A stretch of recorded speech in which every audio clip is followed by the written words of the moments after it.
In the beginning, darkness covered the face of the deep. But something extraordinary was about to unfold, a story that would echo through every generation, connecting your struggles to the very foundations of existence. God's Spirit hovered above the waters, and with words that would reshape everything, He commanded, "Let there be light."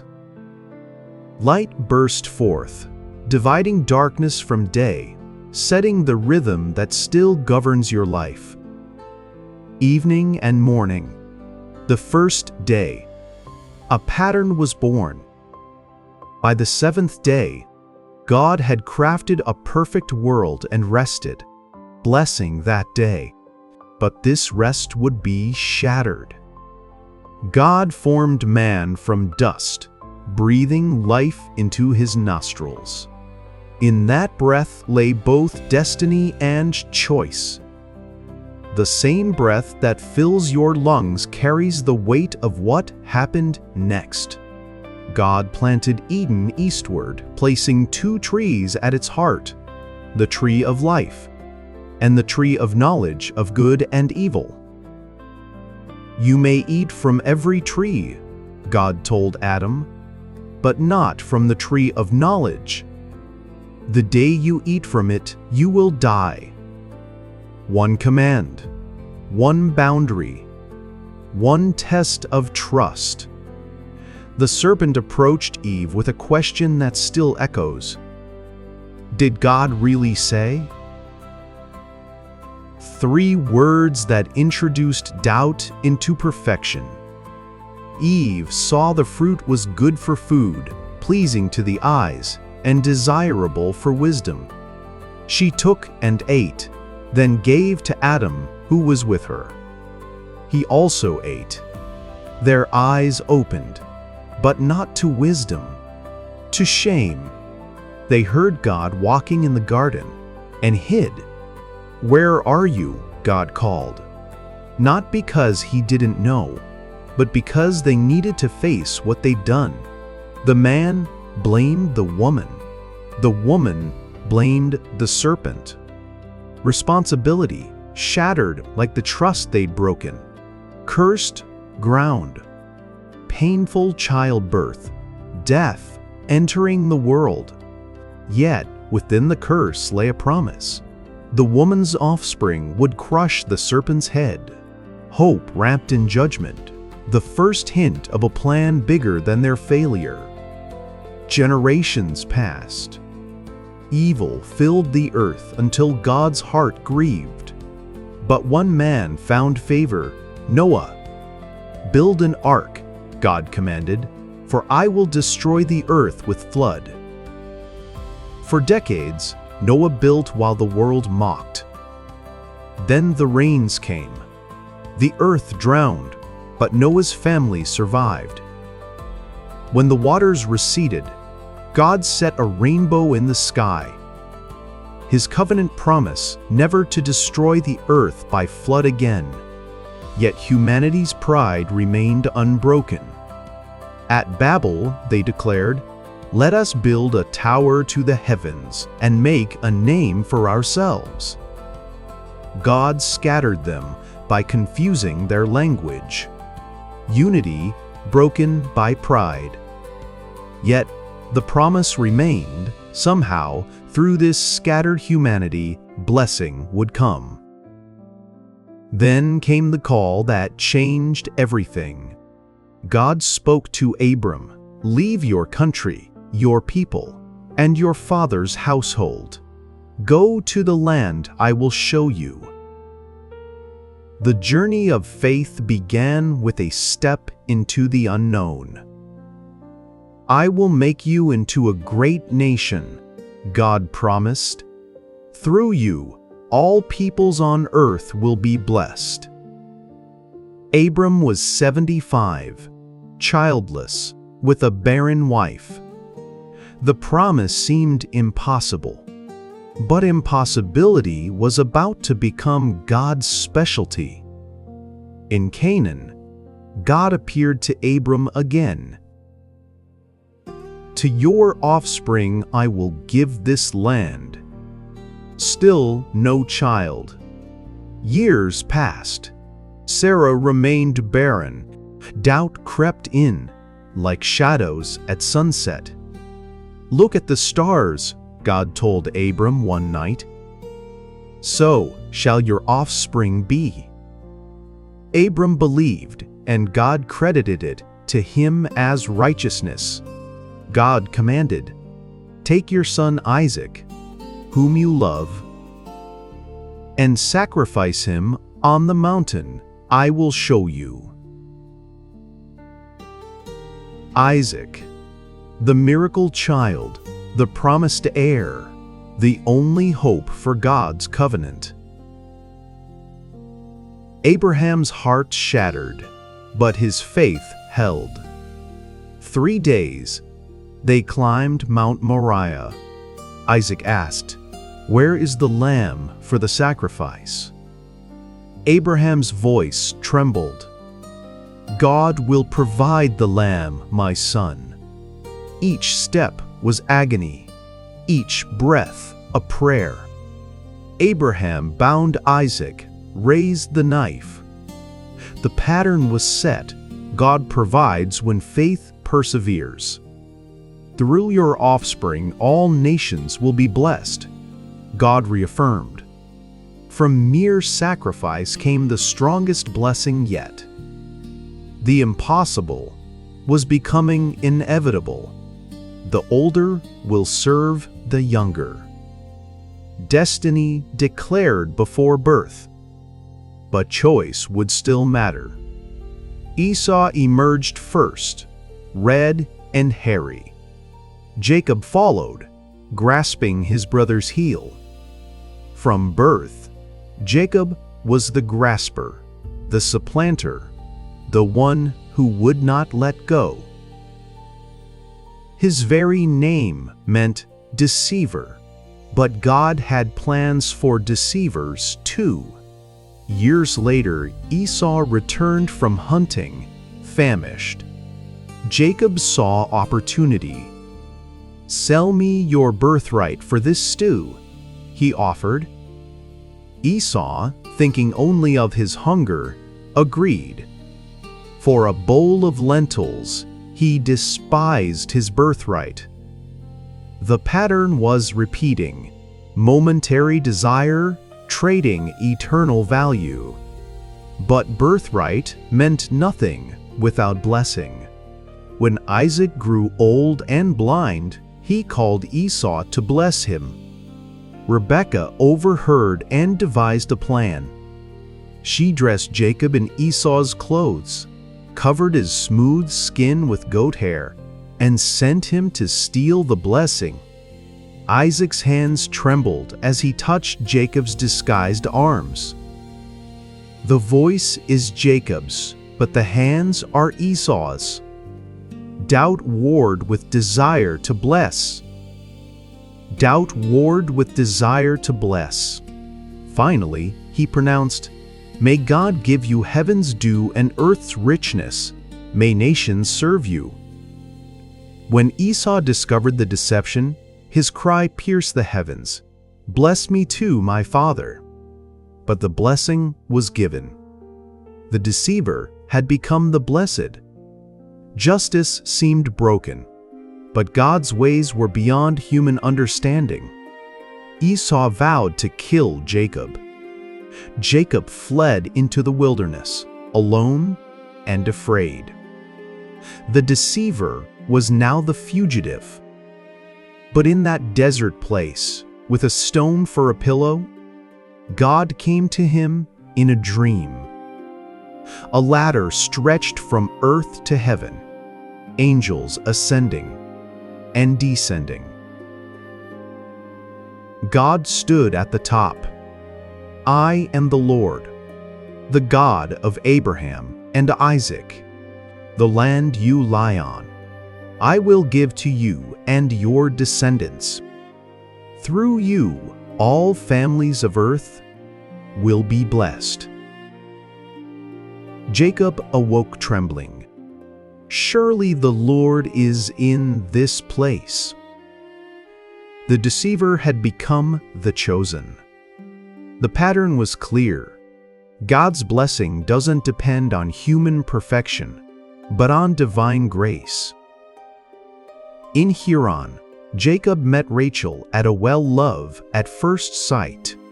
He worked 7 years for her hand, and they seemed like only a few days because of his love for her. But love would be tested by deception. Laban, Rachel's father, was about to teach the deceiver what it felt like to be deceived. On the wedding night, Laban substituted Leah for Rachel. Jacob awoke to find he'd married the wrong woman. The deceiver deceived. "Why have you tricked me?" Jacob demanded.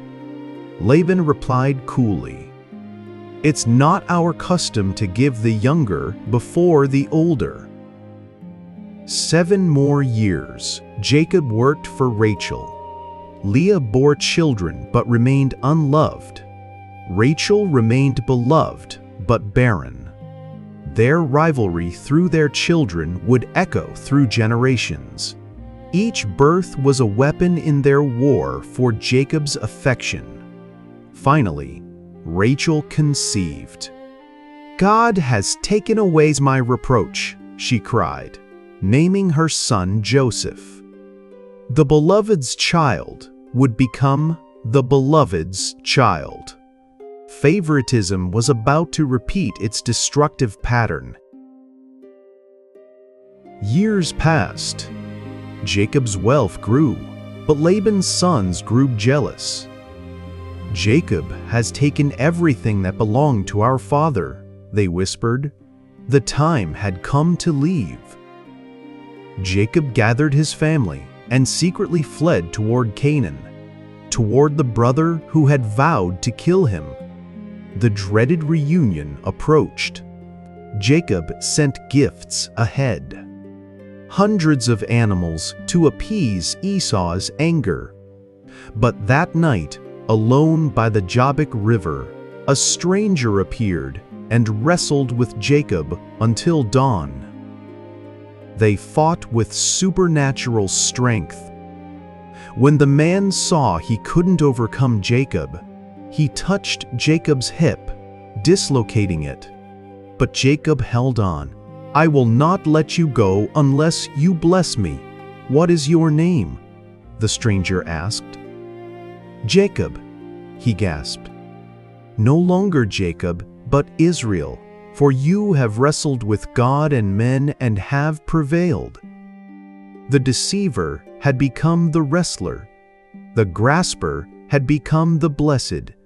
The name change marked everything, from human scheming to divine purpose. When Esau appeared with 400 men, Jacob prepared for death. Instead, Esau ran to him and embraced him. Joseph, Jacob's favored son, received a coat of many colors, a visible reminder of favoritism that had already destroyed one generation. His brothers watched with familiar hatred. Joseph dreamed dreams of destiny, sheaves bowing down, sun and moon and stars paying homage. His brothers' hatred crystallized into a plot. "Here comes the dreamer," they sneered when they saw him approaching. "Let's kill him and see what becomes of his dreams." Instead, they sold him to merchants for 20 silver pieces. They showed Jacob Joseph's bloodied coat. "A wild animal has devoured him," they lied. Jacob mourned his beloved son, not knowing Joseph lived, but as a slave in Egypt. In Potiphar's house, Joseph prospered until his master's wife tried to seduce him. He fled, leaving his garment in her hand. She falsely accused him, and Joseph found himself in prison. The promised dreamer had become a forgotten prisoner. But in prison, Joseph interpreted dreams for Pharaoh's servants. 2 years later, when Pharaoh himself had troubling dreams, the cupbearer remembered Joseph. Brought before Pharaoh, Joseph interpreted the dreams: 7 years of abundance, followed by 7 years of famine. Can we find anyone like this man? In whom is the Spirit of God? Pharaoh asked. He appointed Joseph as governor of Egypt, second only to himself.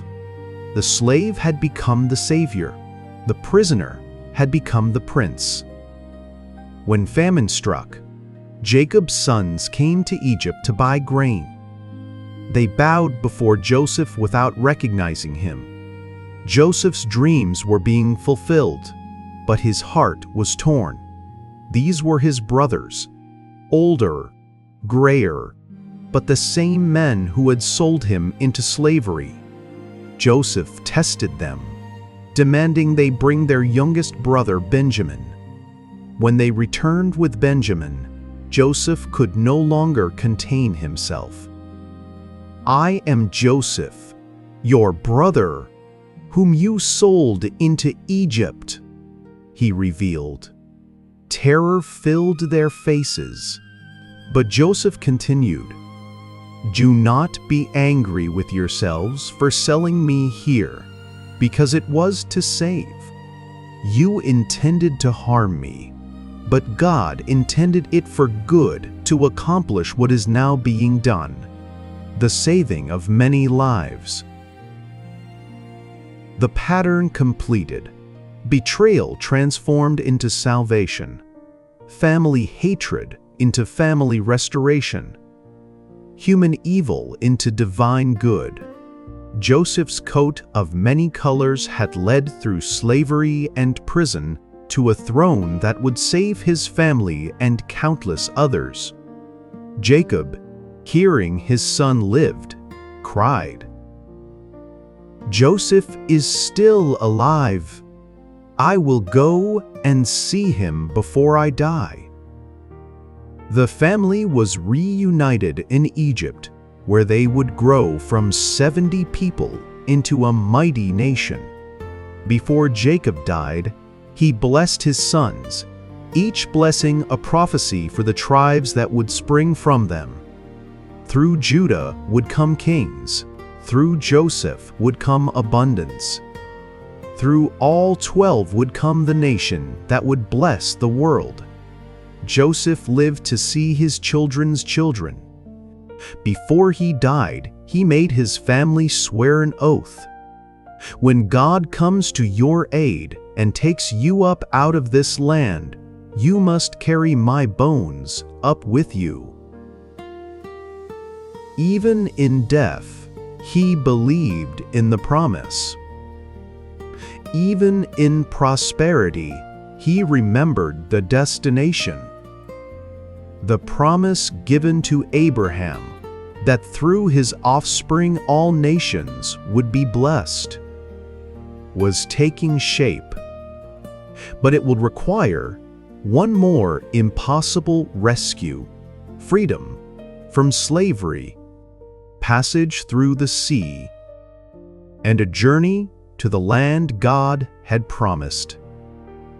The pattern would repeat: impossibility, faith, and divine intervention. Moses was coming.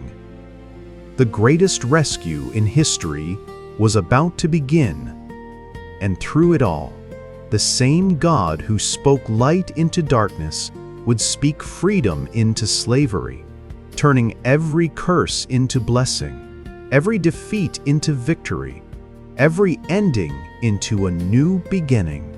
The story that began with "Let there be light" was far from over.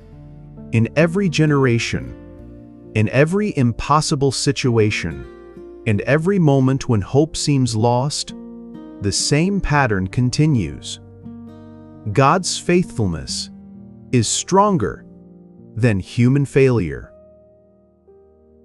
His promises more enduring than human doubt. His love more powerful than human sin.